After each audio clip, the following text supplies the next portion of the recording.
Hi, I'm Kevin, And I'm Amanda. and we are serving up. All that jam.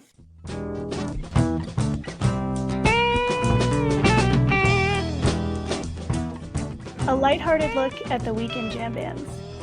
Where we break down the jam scene's biggest stories, Talk new bands.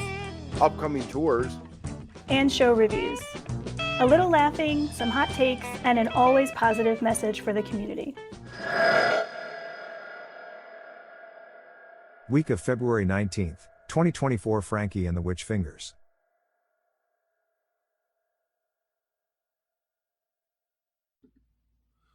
Welcome back. This is All That Jam, where music has no limits. We have a lot to get to this week, including delving into the top 3 stories of the week, plus our flashback interview with Dylan, Pickle, and Josh from Frankie and the Witch Fingers about their aesthetic, their fans, women in jam bands, and also a couple other things, including the disconnect that we love to talk about between what you felt on stage and what you ended up thinking listening back later. I got to go see Umphrey's last night, and Joel was nice enough to let me come backstage after and talk to him for a little bit. So that was fantastic. He said he felt like the first set was good, but the second set they were really on.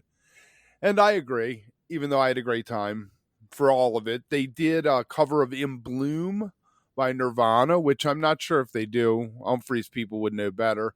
That was fantastic. What did you do this week?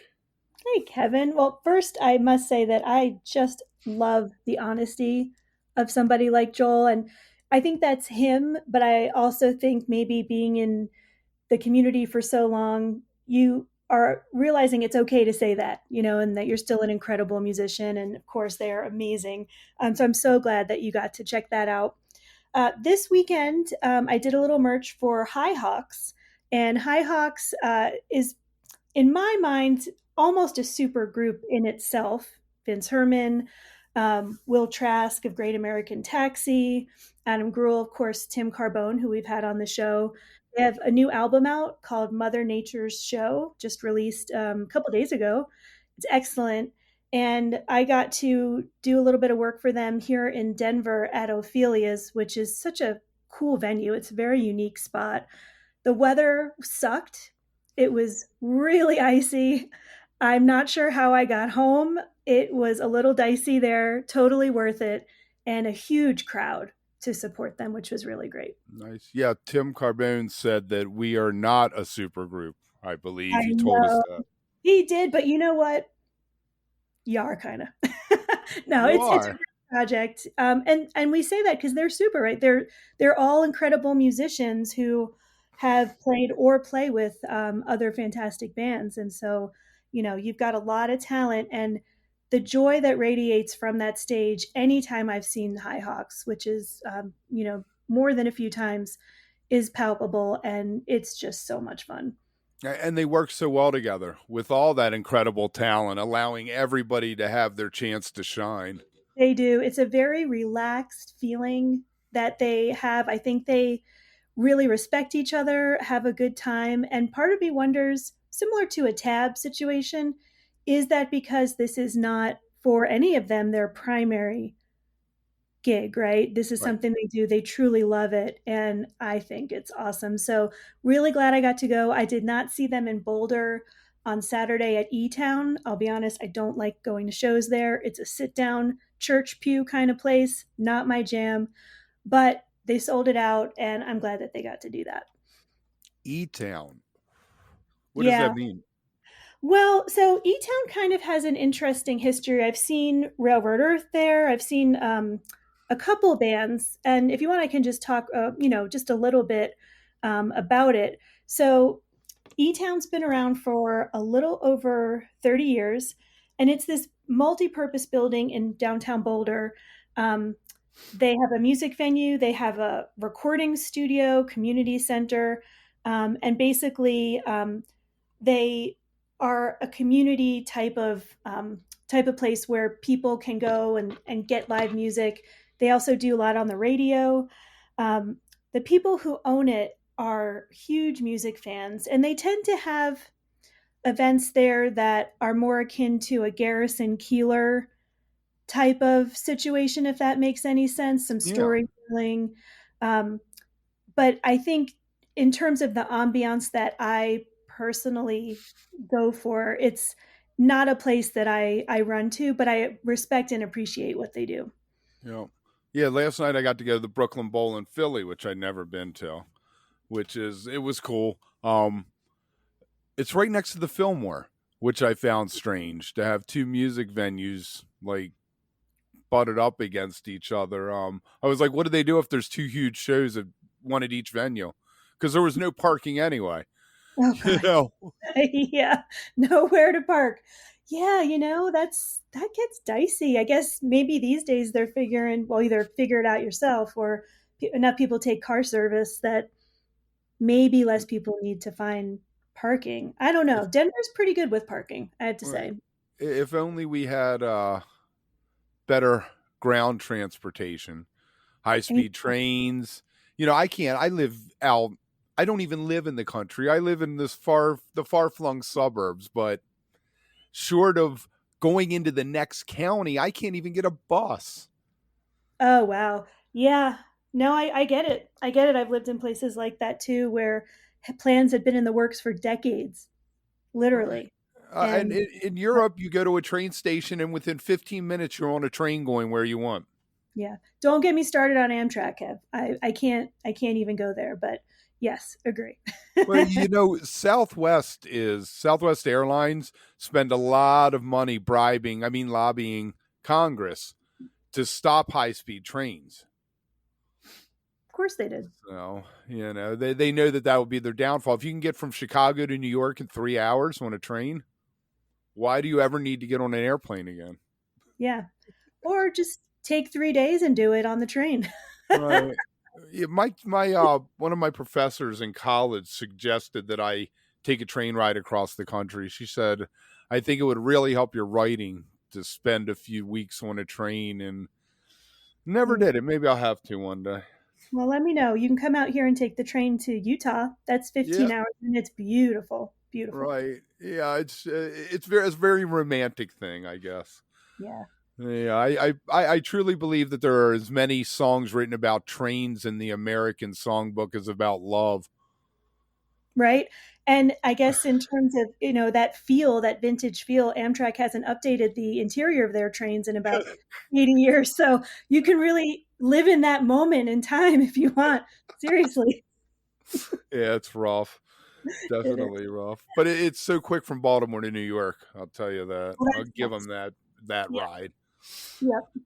All right, so you got three interesting stories today, and it's funny. One of these stories actually connects to our interview coming up. So why don't we check them out? This is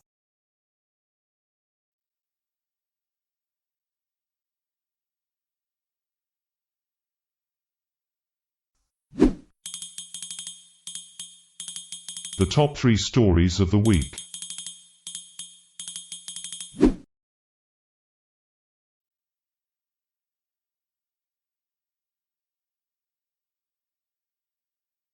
Cool. All right, Kevin. Yeah, three stories this week, as always. Wanted to start off with an interesting lens or take on the concert ticket sales situation that is always evolving, always ongoing. Usually not in the most positive sense either. There's so many challenges, as we know, that are just inherent in that kind of growing mega industry, related to ticket sales. But I thought this was an interesting one. If you haven't heard of them, Stick Figure is a California roots reggae band, and they have just adopted a new policy hoping to make the ticket buying experience a little bit better and maybe challenge as a fan our thinking on the entire premise of buying tickets. And it comes down to something very basic: refunds. So I wanted to talk about this a little bit. First, we know that for a band to really do anything kind of a little bit different or to try to change that paradigm is a huge risk in some ways. There's just such narrow profit margins. Bands and promoters would probably have a lot to say about that. But as we know, all sales final. That has always been the way. And I'm sure that it will continue to be the way in the majority of cases. However, Stick Figure is trying to switch this up a little bit with a new refund policy that's going to try to give fans some peace of mind. Um, Basically, when their summer tour tickets went on sale in early, when summer tour tickets went on sale earlier this month, they shared that although traditionally ticket companies don't offer refunds, we don't believe that's fair. For their summer tour, they're going to announce that if you can't go to the show for any reason, the band will refund their ticket up until 10 days before the show. And they said the concert experience starts with a ticket purchase. Secure your spot at the show without the stress of unexpected bills or life interfering. We're taking matters into our own hands to ensure you have the freedom to make plans knowing that we've got your back. Wow. Wow. In 10 Right? days, that gives them time to know we have this many tickets now. Yes. And also the band was really upfront by saying this is an experiment. We are trying this. This is not necessarily something we're going to do, forever and ever. But we want to give it a whirl and see what happens. They're also very clear in saying that this offer comes directly from them, from the band, and it only applies to tickets from primary ticket companies. So there are some parameters. No StubHub. If you bought the ticket on StubHub, you can't. Exactly. And all of that makes sense. I think just the idea that a band would try to make the experience a little more accommodating. Right. I mean, imagine for festival purchases, Mm-hmm. the amount of money, as we all know, that goes into plus you're planning so far ahead. I would be much more likely to get festival passes if there was something in place like that I knew was cool, that could be a kind of a lifesaver if something happens for whatever reason and I Right. can't go. So Uh, yeah. I wonder, like a bigger band like Phish, right? You have all the bots buying up all the tickets. So 10 days before all the bots discover that they can't get rid of the tickets on StubHub and go and get all the refunds. How much of a problem would that cause if all of a sudden 60% of the tickets showed back up or something like that? That's right. And so Stick Figure did address this too. I'm glad you mentioned that. They'd said we will be offering absolutely no refunds to scalpers. So they didn't really address the bots situation, but still acknowledging that, the concept of buying tickets with the purpose of taking advantage of others is not Right. something that we're going to support. I agree with you.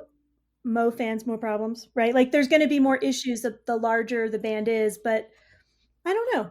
I think it's something that's maybe worth thinking about, even just, I hate to say this, but for optics, it's a good look. It is. And it It is. humanizes the experience a little bit more in a way that I've never heard of. So Maybe we should be reaching out to them and we can talk to them a little bit about it. I think we should, because it also reminded me in a different way of what Mark Brownstein had talked about with lowering ticket prices intentionally. Mm-hmm. And I've thought of that so many times, and I've shared that with a lot of people, that being conscious of a number of different factors that go into play when someone is able to buy a ticket or not, and also trying to ensure that their fan base continues to grow. And those are the Right. people that can't necessarily afford a $70 ticket or whatever it might be. All right. Plus the fees. Exactly. So, I think I definitely would like to talk to them. I'd like to see how they came to this decision and what it took to get to that point, because that's a huge statement to put out there and it's a lot of responsibility Right. that you're taking on as well. You could really, end up in a tough spot if you don't have the right people there to actually put that into play. So yeah, let's try to get them on, and then maybe even at the end of the summer it'd be really interesting to see how Follow many up. how many people actually wanted the refund. May not be that many. Right. Yeah, if they only had 100 over a whole tour, then that's something that, hey, let's continue to do this. Yeah, exactly. So I thought that was really cool. It's nice to have something to talk about related to this topic that is feeling new and forward thinking, and also just an attempt. So I was really happy to see that. All right, well, let's talk about Phish. I haven't talked about them much today. We know we love them. We know that for jam bands, record labels, radio success is not something that we really count on as a way to show, how popular or successful a jam band is. But did want to mention that the reissue of Round Room was number one on the Billboard vinyl albums chart last week. I thought that was pretty cool. The rest of the top five was basically Taylor Swift. So you got Phish up there, at least for the week. It's the fourth time that a Phish release has topped the vinyl albums chart. Right. The first time was for Fuego in Okay, and 2000. this is units sold. Correct. Okay, so basically, Phish does the whole pre-sale with Round Room. They know they're printing 30,000 copies. Then they release it, and they're like, "We sold 30,000 copies." Totally, yeah. So it's tracks purchased, although streaming is excluded on CD, digital, and vinyl. So they don't factor in any of the platforms that we love to hate. But if you buy the song on Apple or something, Mm-hmm. then So that counts towards it. a direct purchase of Right. some kind. Yeah. Do people do that anymore? Couldn't tell you. I don't know. It's not something that I really ever did.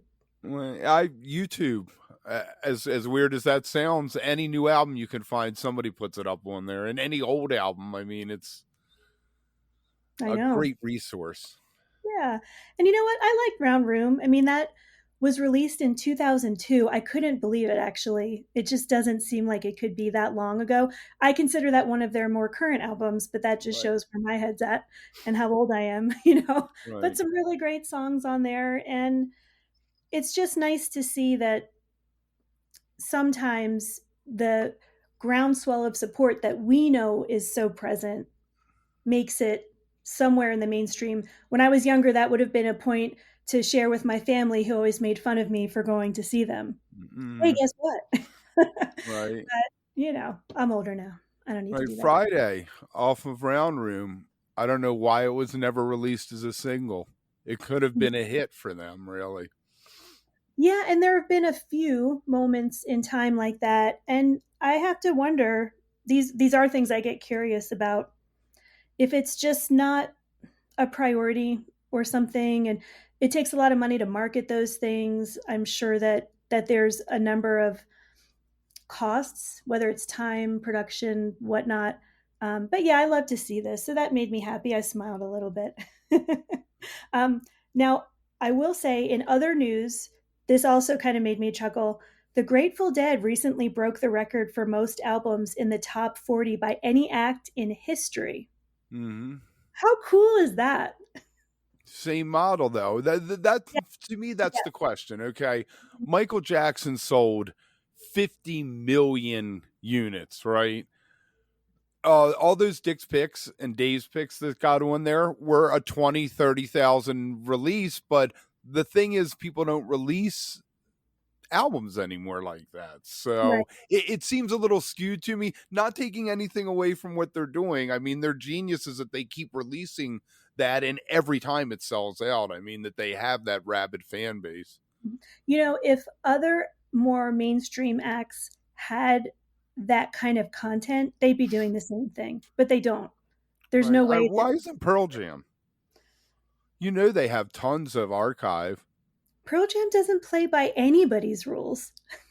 Right, and Nobody. going back to the first thing, they got in a lot of trouble for taking on Ticketmaster back in the day. Mm-hmm. They have always been, for an act that's so well known, right, and beloved. I feel like they truly have a vision, whatever it is, for how they want to manage their business, that I don't think really fits into any particular category. It's fascinating, actually. And I agree with you. It's all about that model. What do we say, right? More content, put it out there. And so I love it. I do chuckle just at the Grateful Dead machine. But you know what? In a sense, if you're just going to look at it from 30,000 feet, it's brilliant. Absolutely brilliant. So yeah. Oh wait, that was only our second story. We have one more story. Forgot about that. Okay, this third one is really important to me, and I'm glad that we have a chance to share. We will be talking about this more as the next couple weeks go on, I'm sure. Um, on February 6th, the nonprofit GrooveSafe released a fan experience survey. As part of their mission, they want to provide, very current data driven. Let me start that again. As part of their mission, they want to provide current data driven practices to ensure safety at live events. They have never done anything like this before. And so far, the uptake has been, I think, very, very good. It'll be open for maybe another month or two. And so we wanted to just talk about that a little bit. The survey, which was designed and reviewed by academic researchers, has institutional review board appeal, which is actually very important because it means it's been looked at by people who do research on a daily basis. And basically, they want to use results to identify strategies to better prevent and address sexual misconduct at music events. So, very, very important topic. And GrooveSafe has really become a well known and well respected part of the live music community. And it is great to see the support for the survey so far. There you go. Hopefully, we can get some more information direct from the source sooner than later. And I did take the survey, and it's very eye-opening. Some of the questions they answer, it makes you think. I can go back, 20 years, 30 years ago at shows and stuff that happened that nobody blinked an eye at. Now it has come to the forefront, and it's strange that I don't know that the culture has changed that much, but that people didn't think it was wrong, men and women. Back in the day, it was I don't know if they didn't think it was wrong, but that there was a sense of that's the way it is. Right. Absolutely. And, I'm glad, first of all, I'm very glad that you took the survey, because one of the really key pieces is trying to ensure a representative understanding. And so there needs to be participation by everyone, men and women, however you identify, whatever your experience has been. Because in order to understand prevalence, you need to have some level of reality. And that's going to include people who haven't experienced or seen things. Now, it's hard to imagine that maybe neither one of those would be true, but that definitely is going to be the case for someone out there. I've been very lucky in the 30 years that I've been seeing live music. I have really not ever had any situations. I've seen plenty of stuff though, and I have really never known what to do or how to handle it. And that to me is just as important, because we're all there. We know we're there together, but there are moments where things happen and that shouldn't be going on. But without that understanding of I am empowered to do something, you kind of just tend to either try to find someone who works at the venue if you can, or do something that you feel is appropriate. It's really hard to know what to do. And the important thing is that the strategies that you employ to diffuse these situations don't escalate it. You don't get in a fight with the drunk guy or drunk girl. I guess, it could be either. But to like walk up and be like, hey, did you see Carol was over there to one of the person who was being, abused there, and distract it that way. Give them an out that they can attach to you and maybe walk away. Oh yeah, let me go say hi to Carol, and then you distract the guy for a minute and let the separation occur. As opposed to my gut instinct always is put them up, let's go in on the white horse and Well, yeah, and you know what, because it's not only that person, it's their friends too. This is what I've seen you kind of have this group mentality as well, where if someone's friends with a person who hasn't been acting appropriately, they may not see it, want to see it, have a hard time with that. If something does, end up happening, like somebody gets removed, that really is an uncomfortable situation. But to the credit of GrooveSafe and everybody who works with them, trying to change the situation that we're talking about, it really does have to happen kind of one venue at a time, one person. And even just having this survey online, I've seen so much support and sharing of it, and people saying thank you for giving us a chance to share in a way that feels safe. And we know that GrooveSafe is going to do something with this information. So I have been very, very heartened to see the response and how many people are really taking it seriously. Yeah, that's fantastic. And interesting enough, our flashback interview with Dylan, Pickle, and Josh this week, one of the things that I asked was Pickle is a woman, and I asked the guys too about women in jam bands, and GrooveSafe came up. So it was interesting. This interview was, what, 4 or 5 months ago, probably. So why don't we check that out, and we'll see you on the other side.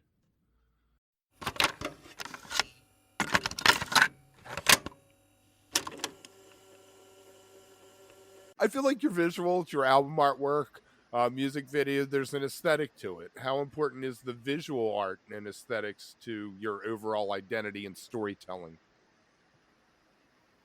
I feel like it's pretty damn important. I think it goes hand in hand. Like I've been noticing like there's a lot of bands that I really like that I've been looking at their merch and their aesthetics of their albums and stuff, and I'm like, man, they could be doing so much better. I think like visually you need to like it's like kind of what hooks people in. Like sometimes people discover your music through seeing the visuals first and they're like, oh, that's cool, that speaks to me, and then they give it a listen. So I don't know, the aesthetic, and I've been noticing just this more over time, is like the aesthetic is very important. And it like uh there's a I've said it before, but there's a really beautiful symbiotic relationship between creating the music and the people, the visual artists who get inspired by the music and interpret it visually. Like I think it's yeah, it's an ecosystem that we live in, an artistic ecosystem, and we just thrive off of each other. So it's like, yeah, what we you wouldn't have one without the other, I don't think. All right, fair enough. You have a fan base, right? You have a pretty good dedicated fan base, you'd say, right? Yeah, we have best friends that come back over and over and want to hang out. So How do you connect with them? What role do they play in inspiring or motivating what you do? oh my god. Um, I'd say they play a big role. You know, we're the kind of people or band, I guess, that before a show or after a show, even we're just hanging out at the bar in the venue, talking to people. Sometimes, you know, I'll have conversations with people about like the set list. They're like, "Hey, are you guys gonna play this song tonight?" And I'll be like, "Well, we weren't, but if you want to hear it, let's play it."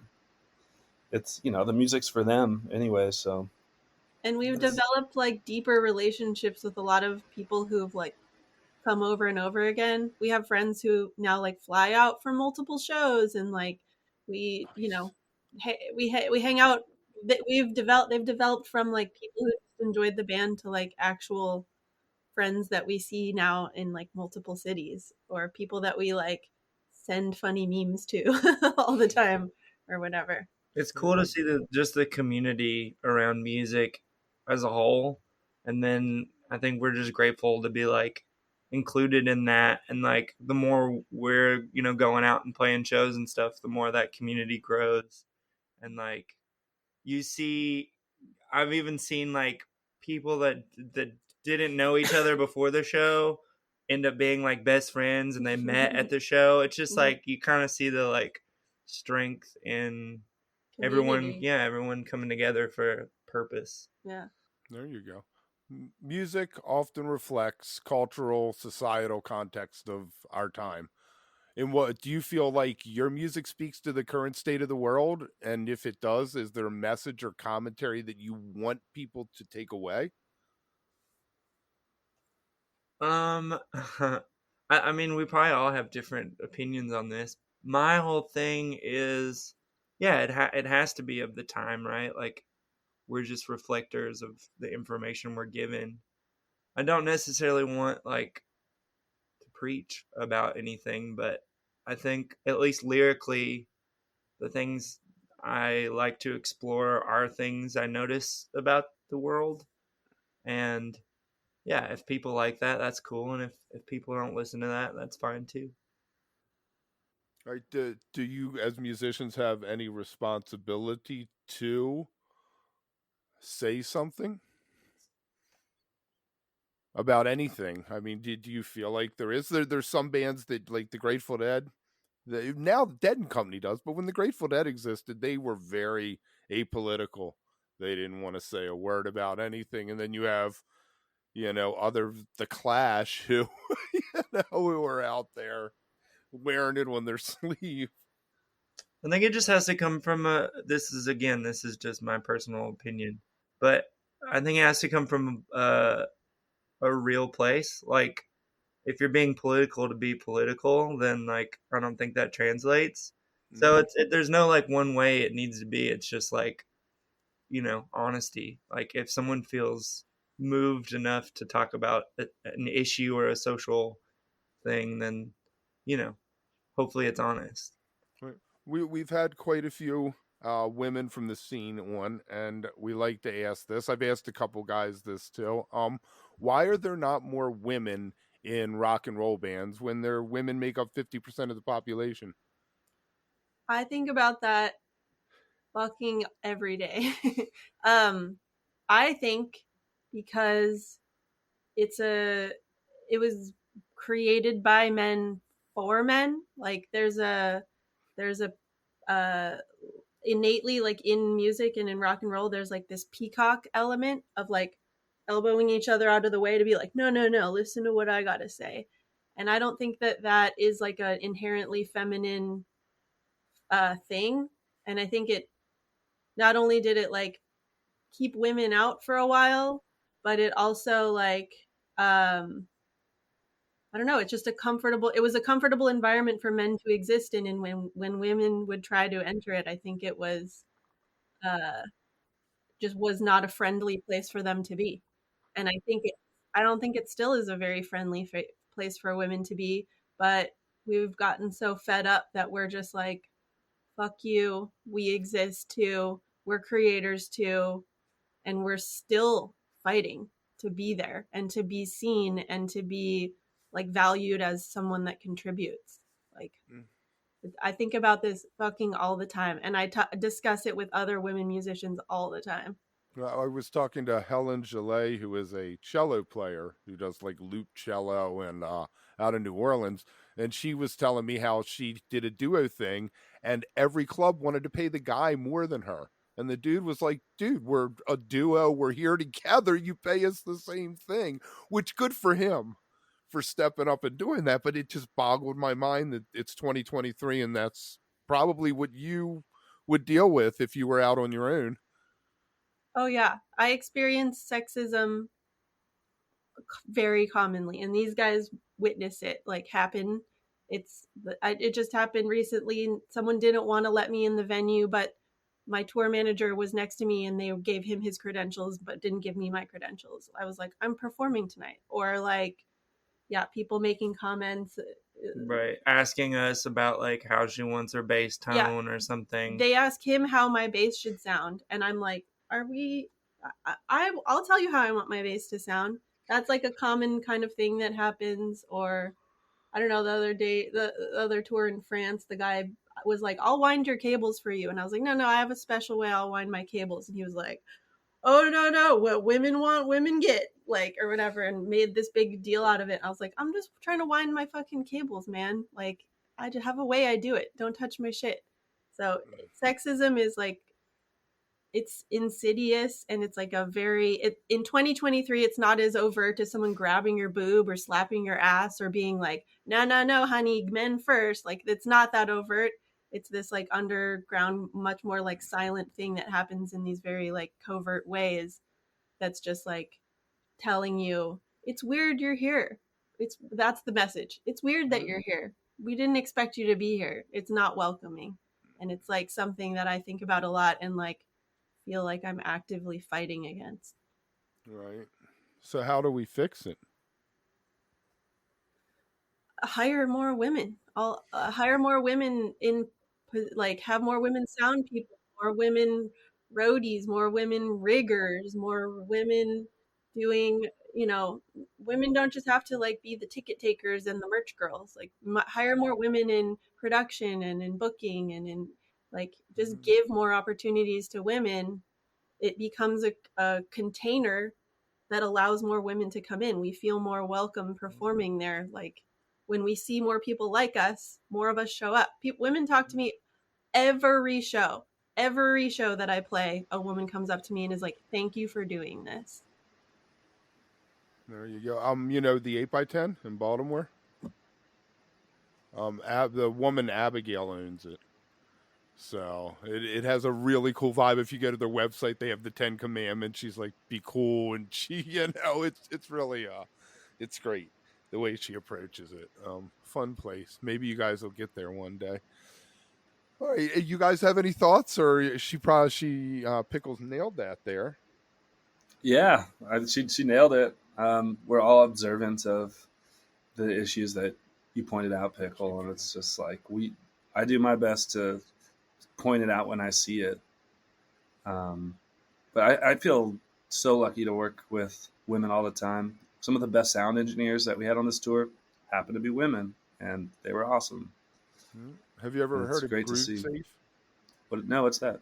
It's a thing attached to, she mostly does Phish, this woman, Ashley, that's basically a consent thing.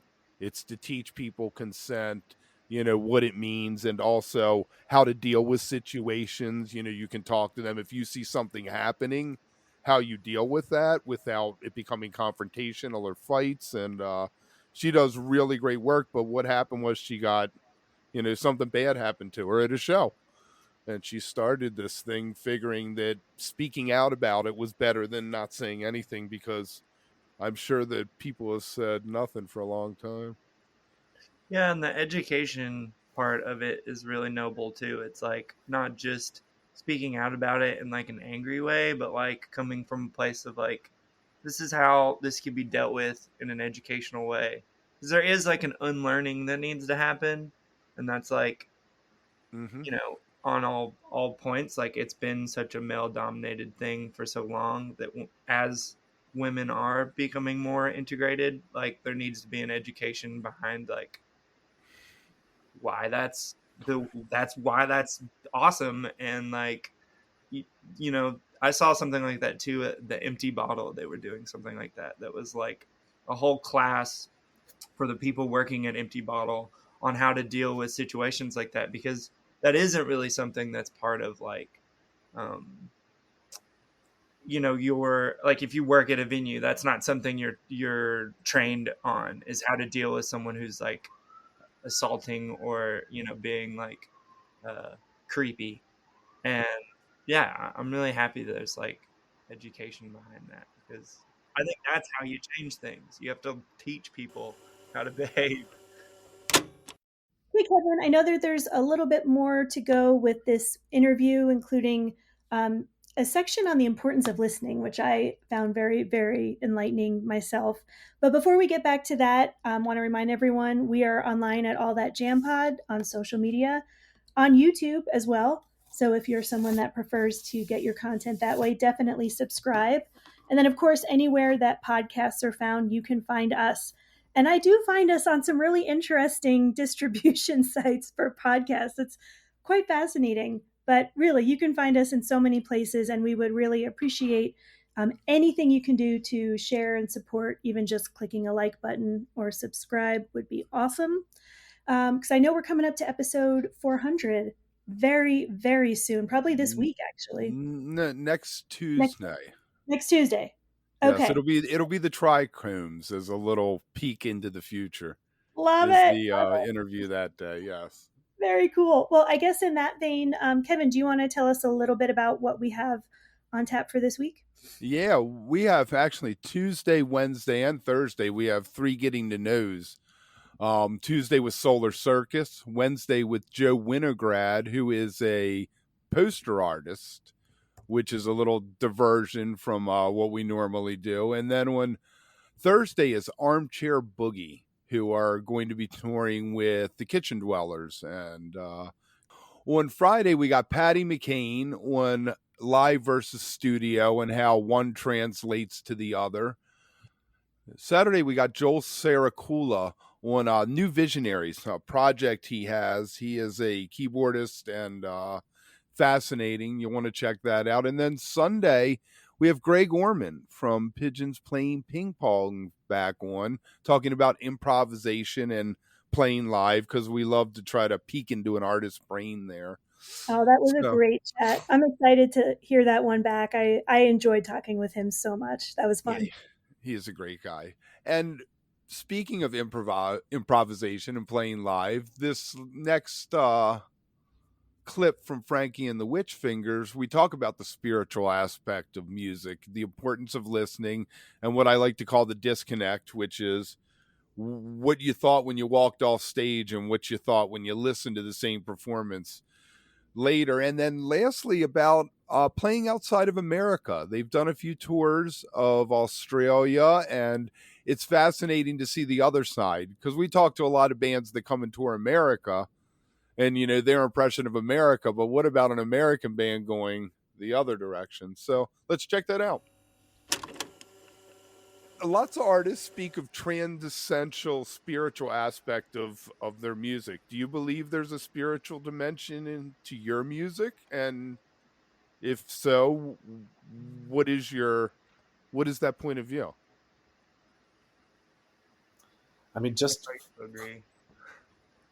Personally, just I could speak for myself. Playing music and writing music or just jamming puts me in a place where I feel completely transcendent. I don't think about anything else going on.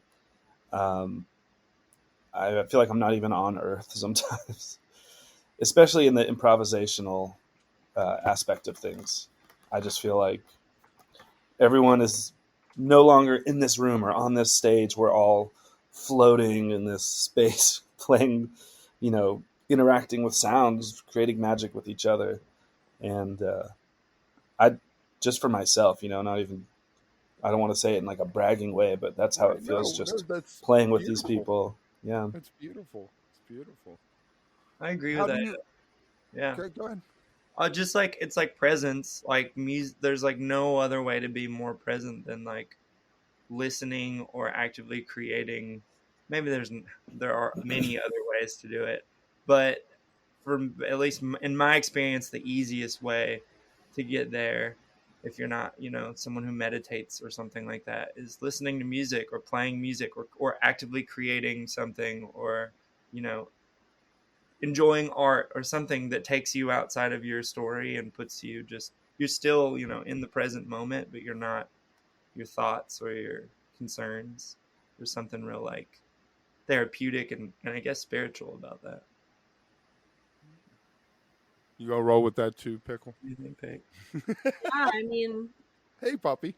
For sure, like playing music, there's a synesthesia that occurs where the music is something greater than what's coming out of you. There's an intangible element where it's like crossing synapses in your brain, and oftentimes there's like colors or videos or feelings that are being evoked as you're going through the process of playing the songs. I don't know, the most spiritual aspect of it comes in for me in re-listening back to recordings that we've done, where because when we're playing, I'm so focused on what it is that I'm doing, it's hard to hear everything as a whole and step out of that. So when I'm listening back to the recordings, that's when I'm able to actually be like, wow, we made that together. Like, listen to how everything plays off of each other. That the way things lock in, and the stuff that you don't notice when you're deep in it and you can observe it later, is like, that's a very spiritual thing for me. That's when I feel like a very triumphant feeling. Like, we made that.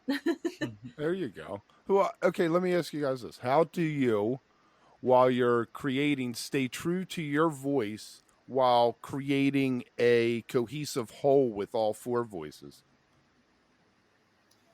I think it comes down to listening. It comes down to appreciating what everything else that's happening, and finding your finding your zone to work in, knowing when that zone should be expanded, knowing when that zone should be nice and tight. I've always thought the most important aspect of improvising or even just playing music with other people is listening first before going off on your own journey, you know? Yeah, I agree with that. Like, you're listening, I think all appreciate each other as musicians, and like, so it's really easy for us to find the beauty in a part, or the excitement in a part, and then the listening aspect, um, turning that into your own creation or finding your zone in that is like yeah, it's kind of a complimentary of like you're listening, you're communicating, I guess, in a way. It is like, it's a conversation. You know, I hear what you said. It's like when we're talking and you mention something, oh, I hear that. I also think this, you know, it's like it's that push and pull of listening and reacting in like a synergistic way. Yeah, it is very conversational. And I think Yeah. from like the production point of view, um, a lot of times Dylan will just have a riff and maybe a vocal melody that comes along with it. And this isn't what the finished product is at all, but my brain starts to fill in all the things around it, and I can almost hear the song, what instruments would work, like when I'm just listening to an idea or something, and that's pretty fun. That's fantastic. Do you guys record everything? We try to. Our practice space, our rehearsal space, is set up most of the time, so every practice is recorded more or less, and in that we'll try to jam a few times. Sometimes it'll last like 45 minutes, and we'll have What it all about live? recorded. Live, yeah, it's not usually our own doing, but a lot of times people will bring mics to shows. We're always open to that. They'll ask us, which is really nice, and we're like, yeah, of course, record it away. Well, if you got a good sound person, the sound guy is going to say to you, because I've done this hundreds of times, ask the band first. Yeah, Now, if they're not a good sound guy, you throw them a half gram and they are like, here's a patch out of the board. yeah, yeah. They'll record out of the board. They'll throw up some, Zoom Right. mics, and we're always okay with that. And it's cool to go back and listen to shows Is for there a us. disconnect? I'm sorry. Like when you're on, is there a disconnect? I've heard from bands that, sometimes they'll play a show, they go back and listen to it and they're like, wow, we did really good that night. Where in the moment they were like, this is not working at all. Definitely. Way for sure, yeah. I mean, Yeah. I think always you're more conscious on stage than off stage, and when you listen back to something that you were like, oh my god, that felt like the wrongest note or like the longest mistake, you hear it in context to a high energy performance, and it's literally just like a like Yep. slide second, and then it goes away, and no one thought about it or cared. And hopefully you didn't do the same on stage, but it's always different. I think it's always better not on stage, personally. Yeah, another disconnect I feel, and we've all talked about, is with tempo and with speed. When you're on stage, you're full of adrenaline and time kind of slows down. So we've had shows where we feel like we're playing totally normal. We're listening back, we're like, whoa, we were really fast that night, but none of us realized it. Or we'll have other shows where it feels kind of slow and sluggish, and we'll watch a video or a Instagram thing, and we'll be like, oh, that was actually pretty locked in. So it's Don't think about it. yeah, that's true. There's a famous story of Garcia and Lesh argued after a concert one night about the performance, and Garcia pushed Lesh down a flight of stairs. They Wow. got heated about it. That Dark Star is on Live Dead. It's probably one of the greatest live recordings ever. Wow. Do you know what his gripe was? No, I don't know. I just heard the story that they were fighting and Garcia pushed Lesh down the steps, and it was up in Seattle at Eagles Ballroom or something like that, I think. That's wild. It's not very hippie. That's what I was thinking. Oh man, I've talked to two bands from Australia, Surprise Chef and the Psychedelic Porn Crumpets, and they Nice. talk about coming to America and the experience there. What's the experience for an American band going to Australia? That's fascinating. So fun. The culture there feels very similar to American culture. Even though we were worried about the accents, we were like, are we going to be able to understand everybody? But the vibe, the excitement about music, and just the overall culture feels very similar to the U.S. It's like very inviting and welcoming to go there. Yeah, especially being in a show setting. You pretty much anywhere you are in the world, as long as you're at a show, you feel that same sort of energy and connection with the fans, with people working at the venue. It kind of connects every place we've been. Just there's like a little thread between every venue that is more or less the same vein. Right? Do you guys get to do touristy stuff, or is it all work in and out a week later, 8 days? It's all work. It's probably going to be work. I think we don't have any days off this time. Yeah, we just go boom, boom, boom, city to city. You have to fly from city to city, so it's like a whole day of flying. So it'll probably just be work, but it's the best job. It's so much fun. We went to the zoo. Like, we try to pack stuff in if we do get a little time off, especially when you're somewhere so special. Like, you got to see the crazy animals and the Opera House. I'd want to go see the Opera House in Sydney. Yeah, it's gorgeous. We went. Yeah, we went and looked really fast. Yeah, we saw it around the corner.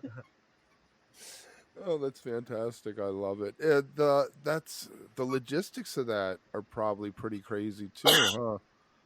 Yeah, it's so many logistics to fly from town to town and like have your merch be awaiting you and a backline be there for you. Like, a lot of moving parts to do it. That's crazy. The drummer from God Street Wine lives in Germany, and they played here, and we were like, dude, how do you bring your drums? And he's like, oh, I have a set of drums in Jersey, my old drums. I was like, I guess you guys have to rent everything. Do you take your guitars or? Yeah, guitars and pedals, and Nick brings his cymbals and snare. That's about it. Everything else is there for us. Oh, Nick and Josh brings his synth. Nice, fantastic. Oh, there's a synth there for me. Oh. Remember? Oh, that's right. You bought one. Yeah. There's a synth already there. We're super lucky too. Like, there are a lot of logistics, but we get these like kind people reaching out to us, like helping support the tour and things like that. This woman, Hannah Firth, brought us over last year and bringing us over this year.